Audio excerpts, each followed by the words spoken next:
The day had been long, and the sun still hung low in the sky, casting a tired amber hue over the streets. Jace, a seasoned officer with years of service under his belt, felt the weight of it all pressing down on his shoulders as he pushed open the door to his favorite diner. The familiar chime of the bell above the door greeted him, a small, comforting sound that signaled the start of a brief respite from the chaos of his day. Inside, the diner was a sanctuary of normalcy. The hum of quiet conversation, the clinking of silverware against plates, and the soft murmur of a distant radio created a cocoon of peace that Jace had come to rely on. He nodded at Joe, the mechanic, who was hunched over a cup of coffee at the counter, and exchanged a small wave with Betty, the ever-smiling waitress who had worked there for as long as he could remember. Jace made his way to his usual booth in the corner, the leather seat creaking softly as he settled in. He let out a deep sigh, allowing himself to relax, if only for a moment. The familiar faces around him, the steady rhythm of life within these walls, always managed to soothe the tension that his job left coiled in his muscles. As he scanned the room out of habit, his gaze landed on a small figure tucked away in the opposite corner. A little girl, no more than 5 or 6, sat beside a man who was absorbed in an intense phone conversation. The girl's big, curious eyes darted around the diner, but it wasn't the usual restless energy of a child that caught Jace's attention. It was something deeper, an unease, a quiet desperation that lingered just beneath the surface. Her eyes met his, and in that fleeting moment, Jace felt a pang of something he couldn't quite place. Concern, perhaps. A cop's instinct, honed by years of reading people, whispered that something wasn't right. The man, presumably her father, was too engrossed in his call to notice anything amiss, his voice low but clipped, every word laced with tension. Jace couldn't shake the feeling that there was more to this scene than met the eye. The way the girl glanced around, as if searching for something, or someone, seemed out of place in this otherwise mundane setting. He watched her, trying to make sense of the unease gnawing at the back of his mind. As his meal arrived, Jace tried to focus on eating, but the image of the girl's worried expression lingered. Every time he looked up, she was watching him, her eyes wide, almost pleading. It was a look he had seen before on people who didn't know how to ask for help, who couldn't find the words to express their fear. Jace leaned back in his seat, the unease growing. He knew he couldn't just ignore it. Something about that little girl's eyes wouldn't let him. Jace leaned back in his booth, his eyes fixed on the small figure across the diner. The man, her father, had called her Emily. It was a name Jace had caught unintentionally when the man barked it into the phone, frustration lacing his tone. A simple name, yet the way she responded to it, her slight flinch, the nervous glance, spoke volumes. Jace softened his gaze, willing her to see that he meant no harm. He offered a small, encouraging smile, the kind that had often worked wonders in diffusing tense situations. Emily looked at him, hesitating, as if weighing the risk. Her tiny fingers fidgeted with the edge of the table, the only sign of the internal battle raging within her. Her father's voice rose in volume, his tone clipped and angry, oblivious to the world around him. Emily winced, her wide eyes locking onto Jace's. He gave her a barely perceptible nod, a silent invitation that said, "It's okay. You can trust me." She seemed to take a deep breath, summoning courage from a place Jace could only guess at, and slid off her chair. Each step she took toward him was hesitant, her small feet shuffling as if they might betray her at any moment. She paused halfway, glancing back at her father. The man's voice grew louder, but he still didn't notice her absence. Jace remained still, his gaze unwavering. He could see the fear in her eyes, but also something else. Determination. She closed the remaining distance between them, her small hands clutching the edge of his table, as if it were a lifeline. "Hi, Emily," Jace said softly, his voice just above a whisper. The use of her name seemed to surprise her, but also, perhaps, comfort her. He waited, letting the silence between them stretch, giving her the space she needed to speak. Emily glanced back at her father, then back at Jace, her eyes pleading. "Please help, Mommy," she whispered so softly Jace almost missed it. "She's hurt, and Daddy says we're leaving. I'm scared." Jace felt the weight of her words hit him like a punch to the gut. His mind raced, but he kept his voice calm. "It's okay, Emily. You did the right thing coming to me." He gently pulled her closer, his hand resting lightly on her shoulder. "I'm going to help you, and I'll make sure your mommy is safe." Emily's lower lip quivered, but she didn't pull away. Instead, she leaned into him slightly, as if testing the waters of his reassurance. Jace felt a surge of protectiveness rise within him, a fierce resolve to shield this little girl from whatever danger lurked in her life. "Where's your mommy now?" he asked, his voice steady but soft, trying not to overwhelm her with urgency. Emily's eyes welled up, but she blinked back the tears. "At home," she said, her voice trembling. "Daddy." He got really mad. Mommy tried to stop him, but he hurt her. Jace swallowed the anger that flared up in his chest, focusing instead on the trembling child before him. "You're very brave, Emily. We're going to make sure your mommy is okay." She nodded, a small, tentative movement, but Jace could see the hope starting to flicker in her eyes. He gave her shoulder a gentle squeeze. "Stay right here with me, okay? We'll get some help, and we'll take care of everything." Emily stayed close, her trust fragile but growing. Jace knew that whatever came next, he had to be ready. The danger was real, and time was running out. But for now, keeping this little girl safe was all that mattered. As he reached for his radio, Jace silently vowed that he wouldn't let Emily down. Not now. Not ever. The diner's hum of conversation and clatter of dishes seemed to fade into the background as Jace felt Emily's small hand clutch his more tightly. He didn't need to look up to know that Greg, her father, had noticed their interaction. The shift in the air, the sudden hush that fell over their corner of the diner, was all too telling. Greg's voice, sharp and filled with irritation, cut through the quiet like a knife. "What do you think you're doing with my daughter?" Jace didn't flinch.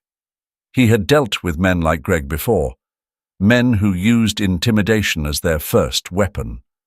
Slowly, Jace turned his gaze up to meet Greg's. The man was tall, broad-shouldered, with a fury simmering just beneath the surface. His clenched jaw and the hard set of his eyes revealed a man who was used to getting his way, by force if necessary. Jace kept his expression neutral, calm, as he subtly moved Emily behind him, shielding her with his body. "Emily told me she was hungry, and it seemed like you were a bit too busy to notice," Jace replied evenly, his tone devoid of any challenge but also of any submission. Greg's eyes narrowed, suspicion and anger flickering across his face. "She's fine. You need to mind your own business." "This is my business," Jace said, his voice steady, especially when it involves a child who seems scared. Emily tightened her grip on Jace's hand, her small frame trembling behind him. Greg's gaze flicked down to where Emily was partially hidden by Jace's presence, and for a moment something akin to fear flashed in his eyes, but it was quickly replaced by anger.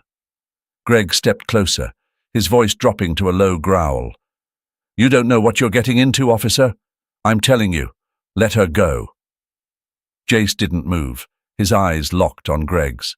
He could feel the tension radiating off the man, a coiled spring ready to snap. But Jace had learned long ago that staying calm in the face of aggression was often the most effective tactic. "Before we go any further," Jace said, "I'm going to need to see some identification." Greg hesitated, his eyes darting around the diner as if searching for an escape route. The silence between them stretched taut, the air thick with unspoken threats. Jace didn't break eye contact, didn't give Greg any room to maneuver. The tension was almost palpable, a heavy weight pressing down on the small space they occupied. Finally, Greg fished his wallet out of his pocket, his movements jerky and reluctant. He pulled out his ID and tossed it onto the table with a sneer. "There. Satisfied?" Jace picked up the card, his eyes quickly scanning the details. Greg Stevens, lawyer. It figured, a man used to manipulating the system, thinking he could outmaneuver anyone who stood in his way. Jace placed the ID back on the table, keeping his gaze on Greg. "Thank you, Mr. Stevens," Jace said calmly, returning the card to the table. "Now, why don't you tell me why your daughter seems so scared?" Greg's composure wavered for just a moment, a flicker of uncertainty crossing his face. But then, just as quickly, it hardened again. "She's a kid. Kids get scared over nothing. This is ridiculous." Jace's hand instinctively moved to his radio, the small motion enough to alert Greg that things were about to get serious. "Maybe," Jace replied, "but I'm going to make sure she's safe, and you're going to stay right here until backup arrives." Panic flashed in Greg's eyes. He took a half step back, his body tensing as if preparing to bolt. Jace didn't wait. He thumbed the radio on his shoulder, his voice calm but commanding. "Unit 12.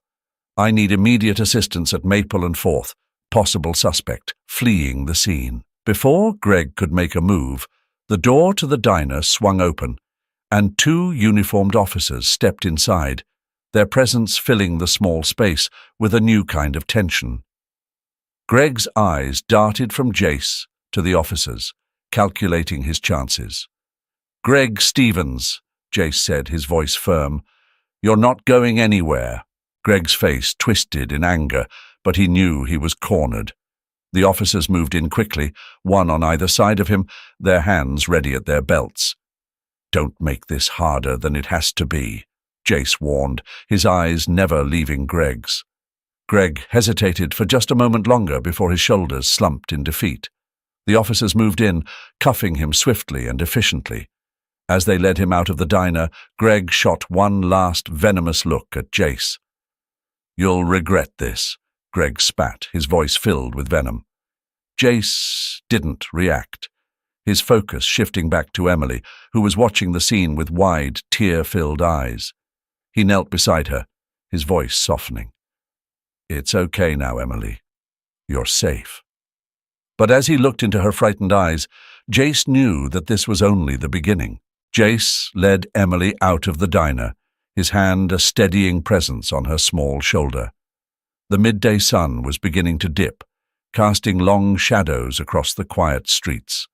The world outside seemed indifferent to the urgency Jace felt, but the tension in his chest was palpable.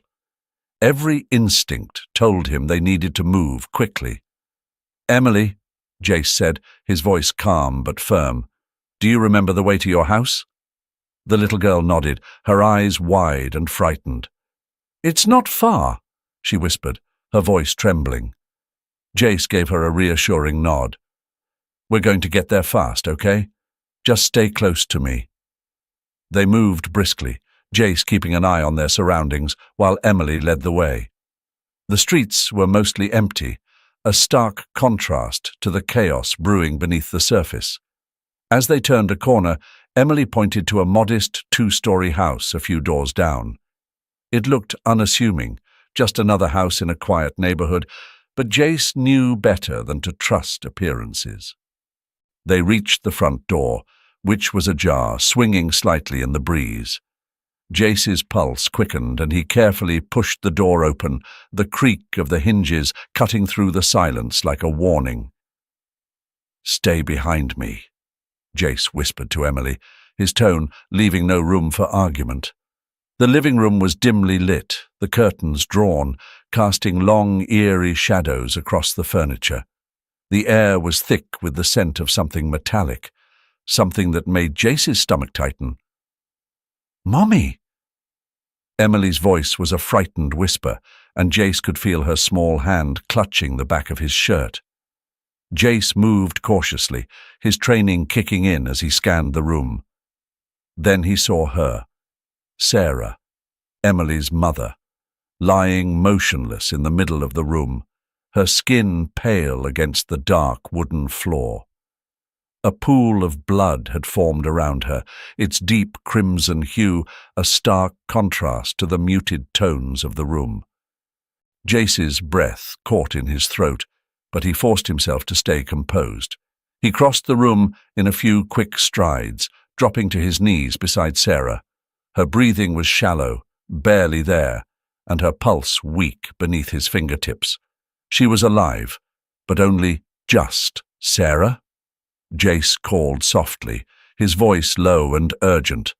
Her eyelids fluttered, but she didn't respond. He could see the pain etched into her features, the struggle just to stay conscious. Emily was standing a few feet away, her eyes wide with fear, her small body trembling. "Mommy?" she whimpered, tears welling up in her eyes. "Emily? It's okay," Jace said, trying to keep his voice steady. "I'm going to help her. But I need you to stay calm, okay?" He reached for his radio, the cold metal a familiar comfort in his hand. "This is Officer Jace. I need an ambulance immediately at 2408 Willow Lane. Female victim, unconscious, severe bleeding. Respond quickly." The urgency in his voice was matched by the rapid response from the dispatcher. Jace stayed by Sarah's side, pressing a handkerchief to her wound in an attempt to slow the bleeding. He glanced back at Emily, who was standing frozen in shock, her eyes locked on her mother. Jace reached out, beckoning Emily to come closer. "Emily, I need you to stay with me, okay? Your mom is going to be okay, but I need you to help me." Emily hesitated, then slowly moved closer, her small hand finding Jace's. She knelt beside him, her eyes filled with a mixture of fear and hope. The sound of sirens pierced the air, growing louder with each passing second. Jace stayed focused, talking softly to Sarah, encouraging her to hold on just a little longer. The moments stretched on, each one feeling like an eternity. Finally, the paramedics burst through the front door, their movements quick and efficient. Jace stepped back, allowing them to take over, but his eyes never left Sarah. He could feel Emily's grip on his hand tighten as the paramedics worked to stabilize her mother. Jace knelt down to Emily's level, his voice soft but firm. "Your mum's going to be okay, Emily. These people are going to take good care of her. We'll go to the hospital together, all right?" Emily nodded, tears streaming down her face, but there was a glimmer of trust in her eyes as she looked at Jace. The paramedics lifted Sarah onto a stretcher, and as they carried her out, Jace picked Emily up, holding her close. "We're going to be right behind them," he assured her.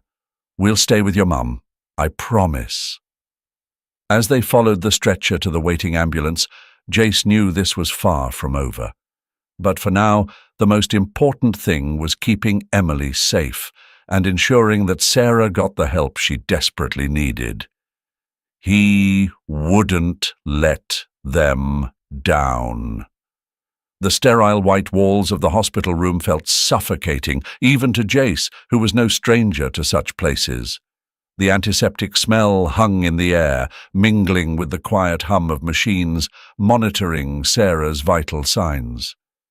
She lay on the bed, her skin still pale, her eyes shadowed with exhaustion. But beneath that weariness, there was a flicker of something else, a weight that had settled into her bones long before she had ended up here. Jace sat beside her, his presence steady and calm, the kind of calm that came from years of facing down danger. He had spent the last few days making sure Emily was safe and settled, but he knew that this moment, here with Sarah, was just as crucial. "Sarah," he began, his voice low and gentle, "I know this isn't easy, but I need to understand what happened. I need to know everything so I can keep you and Emily safe." Sarah's eyes flickered to his, a brief moment of vulnerability showing before she turned her gaze to the window where the sun was just beginning to set. The light cast a warm orange glow across the room, but it did little to chase away the shadows in her expression. For a long time, she didn't speak. Jace didn't push her. He knew better than to rush something like this. He could see the internal struggle, the way she was fighting to keep herself together, to not let the memories overwhelm her. Finally, she took a deep breath, the sound shaky and fragile. "Greg wasn't always like this," she began, her voice barely above a whisper. "When we first met, he was charming, attentive, everything I thought I wanted. But it didn't take long for things to change." Jace listened intently, his gaze fixed on her, but his expression remained neutral, non-judgmental. He knew that this was her story to tell, her pain to unpack at her own pace. "He started small," Sarah continued, her hands twisting in the bedsheets, as if trying to wring out the tension. "Little things, like controlling who I could see, what I could do. It wasn't until after Emily was born that he started getting physical." The word hung in the air, heavy and bitter. Jace felt a cold anger coil in his chest, but he kept it buried deep, his focus entirely on Sarah. "He always knew how to apologize afterward," she said, her voice tinged with a mix of bitterness and resignation. "Flowers, gifts, promises it would never happen again. But it always did, and each time it got worse." Sarah paused, her eyes distant, as if she were watching a replay of all the moments she wished she could erase. "I tried to leave him once, but he found us. I thought he'd kill me that night. I should have gone to the police, but I was too scared. He said he'd take Emily away, that I'd never see her again." The fear in her voice was palpable, and Jace's heart ached for her. He knew all too well the power that fear could hold over someone, how it could trap them in a situation they knew was dangerous, but felt powerless to escape. "Sarah," Jace said softly, leaning forward slightly, "none of this is your fault.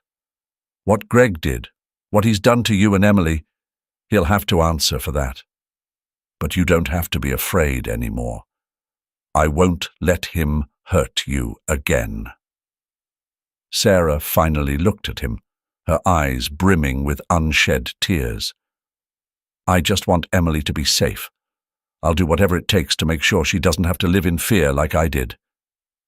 "You've already taken the hardest step," Jace replied, his voice firm but reassuring. "You've gotten her out of there. Now, it's my turn to make sure he can't get to either of you again."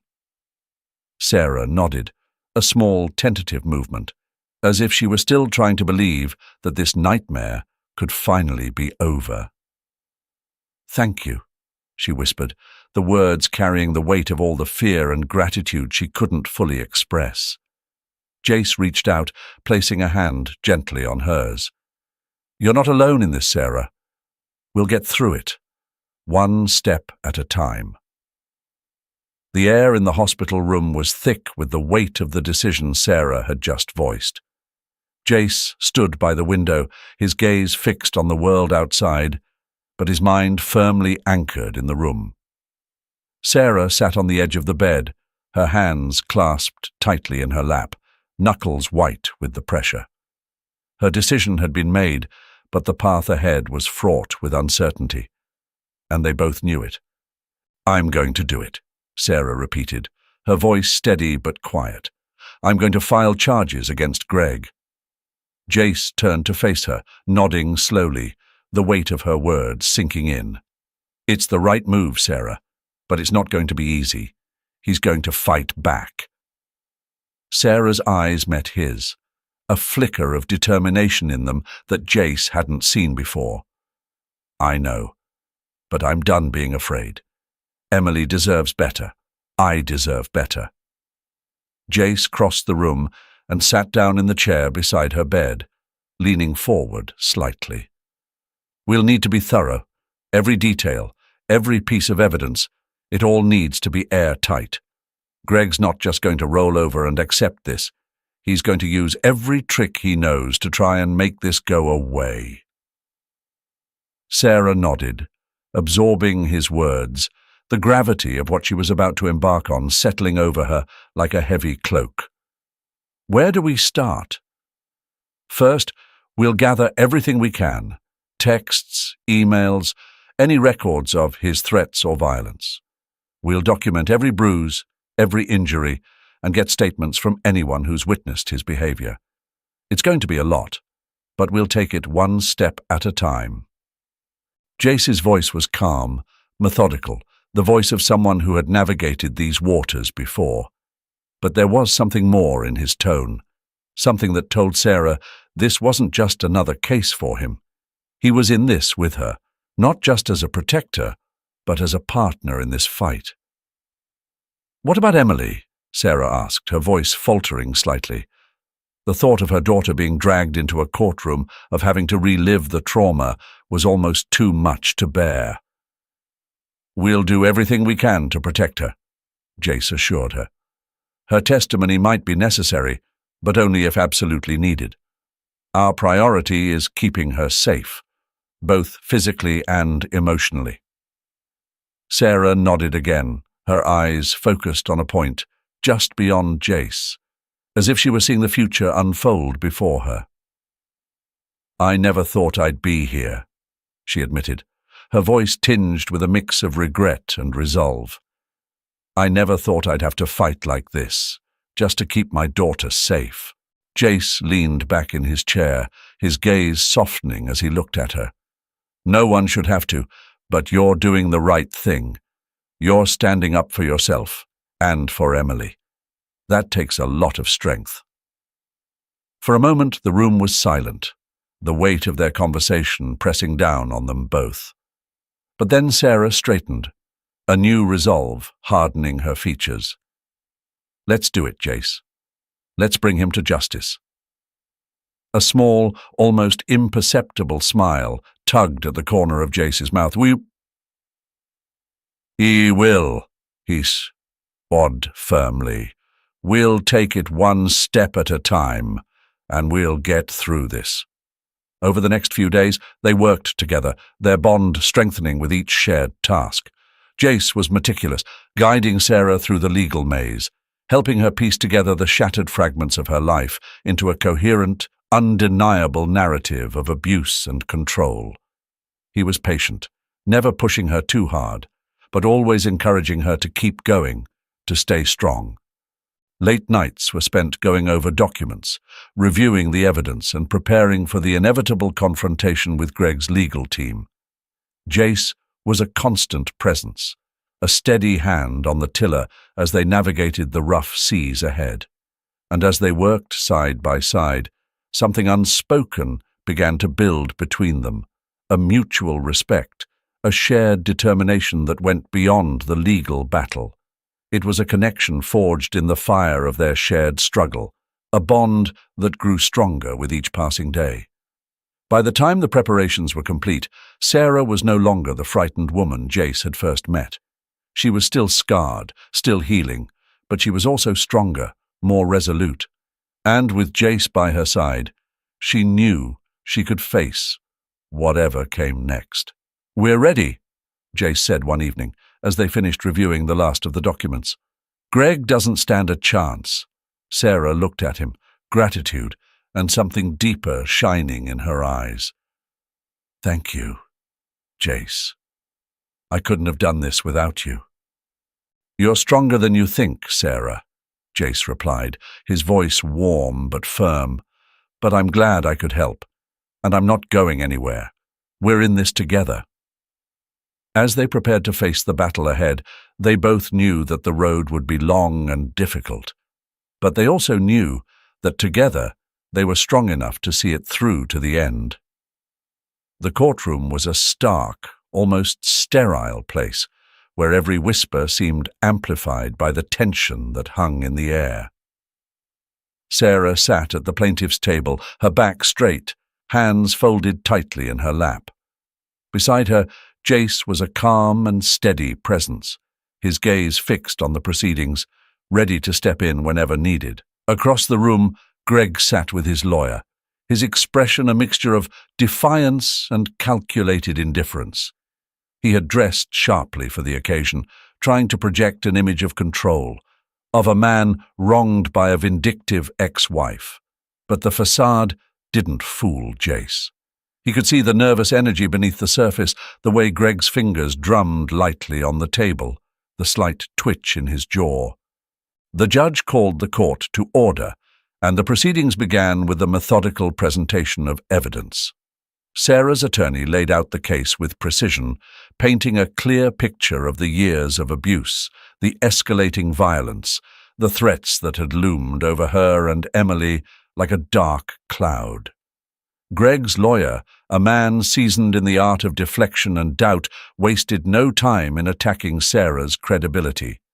He questioned her motives, implying that her accusations were driven by a desire for revenge, a way to punish Greg for leaving her. He suggested that her injuries were exaggerated, that her accounts were unreliable. Sarah sat quietly through the onslaught, her face pale but resolute. Jace, watching from beside her, felt the anger rise in his chest, but he knew this was part of the game, an ugly, necessary part of the battle they had to fight. When it was Sarah's turn to testify, the courtroom fell silent. She walked to the stand, her step steady but deliberate, and took her place under the judge's watchful eye. As she recounted her experiences, her voice was calm, controlled, but there was no mistaking the pain that lay just beneath the surface. "I stayed because I was scared," Sarah admitted, her voice steady despite the tremor of emotion. "I was scared for my life and for my daughter's life. He told me no one would believe me, that if I left, I'd never see Emily again. I felt trapped." Greg's lawyer attempted to discredit her, to paint her as an unreliable narrator of her own life. But Sarah didn't waver.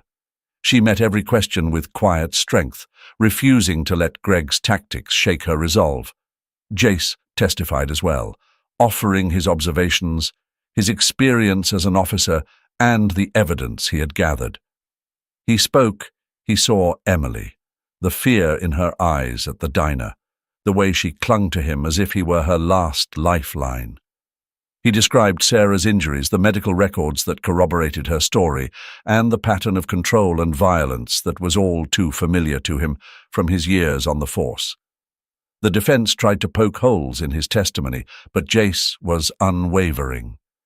He had seen too many cases like this, had learned to anticipate every move a man like Greg would make. He was prepared for every question, every attempt to twist the truth. As the trial wore on, it became clear that the evidence was stacked against Greg. His attempts to manipulate the narrative, to cast himself as the victim, fell flat in the face of the overwhelming proof of his guilt.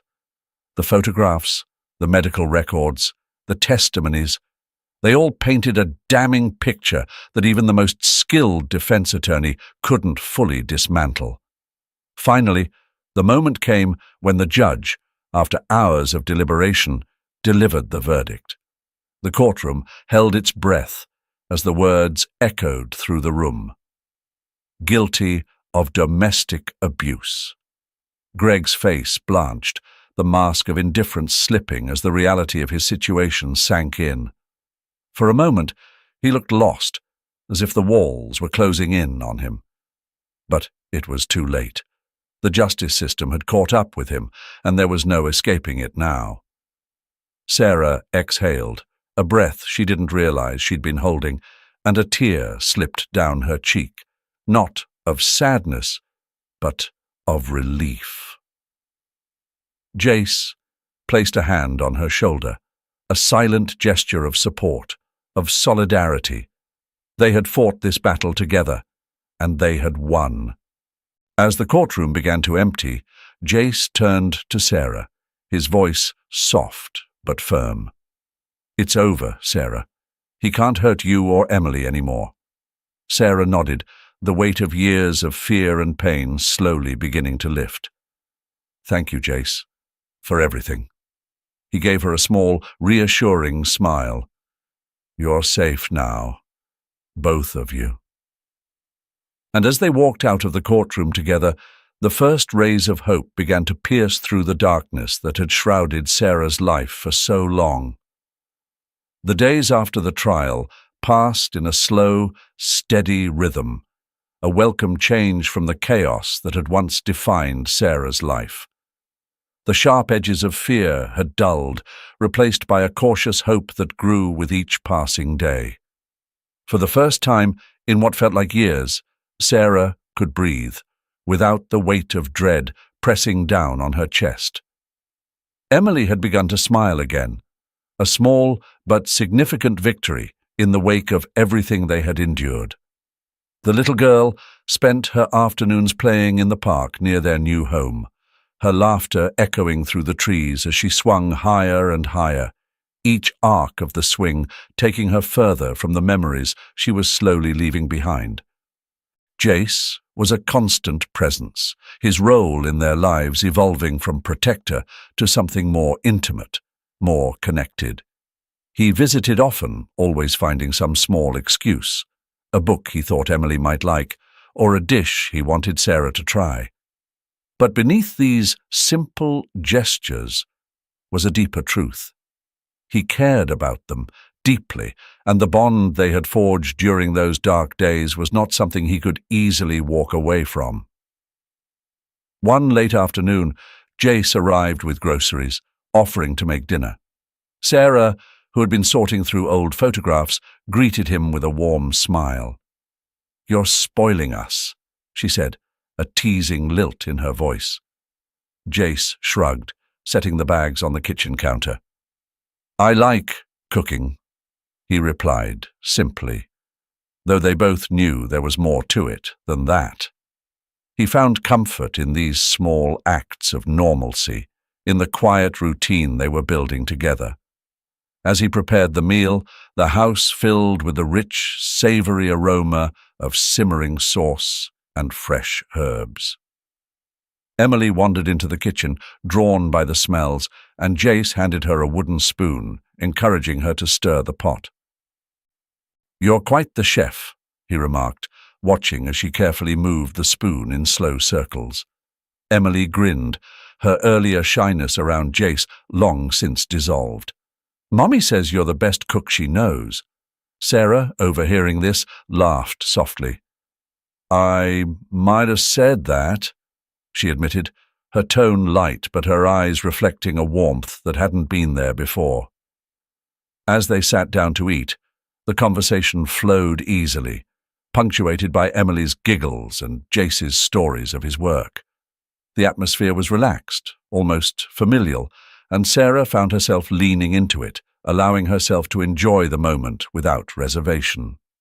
After dinner, with Emily tucked into bed, Sarah and Jace sat on the porch, the evening air cool and crisp. The stars were beginning to dot the sky, their light soft and steady against the darkness. "You've done so much for us, Jace," Sarah said quietly, her gaze fixed on the horizon. "I don't know how to thank you." Jace turned to her, his expression serious but gentle. "You don't have to thank me, Sarah. I did what anyone would do."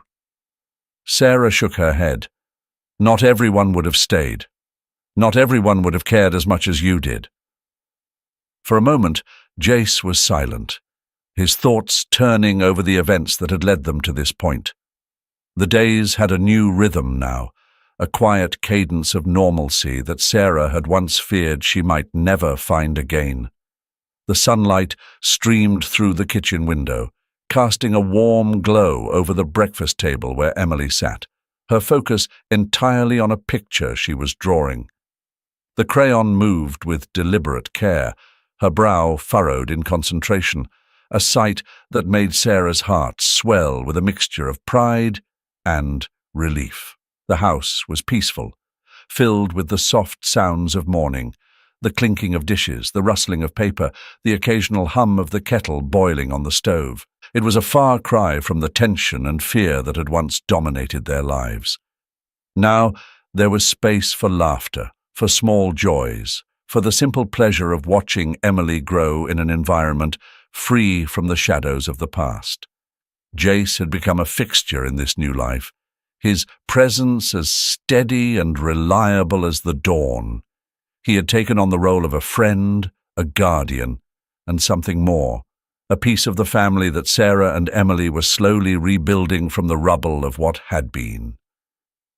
His visits were frequent, always bringing with him a sense of calm and safety that Sarah had come to cherish. This morning was no different. Jace arrived with a knock on the door and a familiar grin, holding a bouquet of wildflowers that he handed to Sarah. "Thought these might brighten up the place," he said, his voice warm and easy. Sarah took the flowers, her smile genuine. "You're too kind, Jace. But you know you don't need to bring anything. Your company's enough." "Can't help myself," Jace replied with a shrug, his eyes sparkling with a hint of mischief. "Besides, they remind me of you two, strong, resilient, and a little wild." Sarah laughed, a sound that felt so much more natural now, devoid of the strain it had once carried. "You've always had a way with words." Jace's gaze softened as he looked at her, then at Emily, who had paused her drawing to greet him with a bright smile. "Hey there, Emily," he said, walking over to see her work. "What's this masterpiece you're working on?" "It's us," Emily replied matter-of-factly, pointing to the figures on the paper. "Mommy, me, and you." Jace studied the drawing, his heart tugging at the sight of the 3 stick figures standing together under a big, bright sun. "I'd say you captured us pretty well," he said, ruffling Emily's hair affectionately.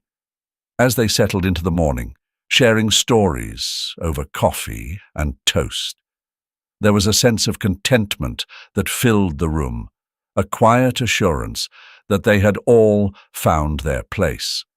The fears that once loomed large had been pushed back, replaced by the steady comfort of each other's presence.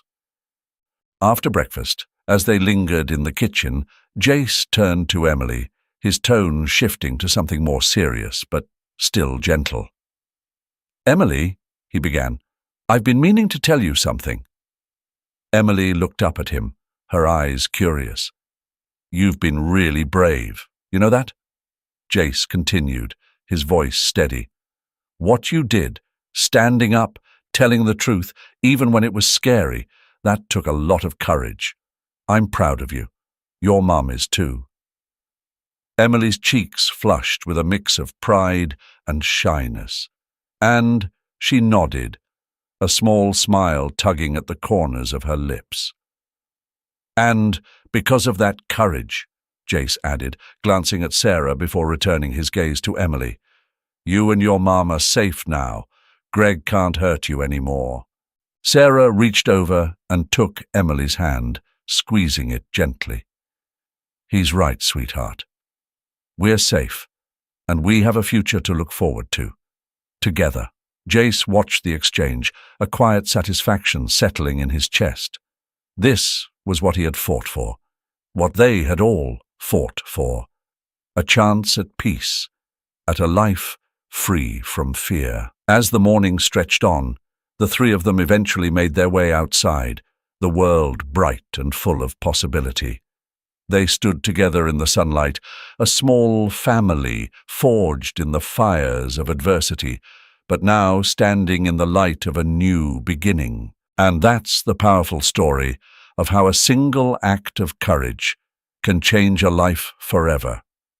As we've seen, standing up against injustice, even when it seems daunting, can bring about the justice and safety that so many desperately need. Remember, sometimes it only takes one person to step up, to make that first move, to alter the course of someone's life for the better. So, next time you see someone in need, think about the difference you could make. If you found this story inspiring, don't forget to like, share, and subscribe for more content that highlights the strength and resilience of the human spirit. Let's continue to spread positivity and encourage each other to be the change we want to see in the world. Thanks for watching, and I'll see you in the next video.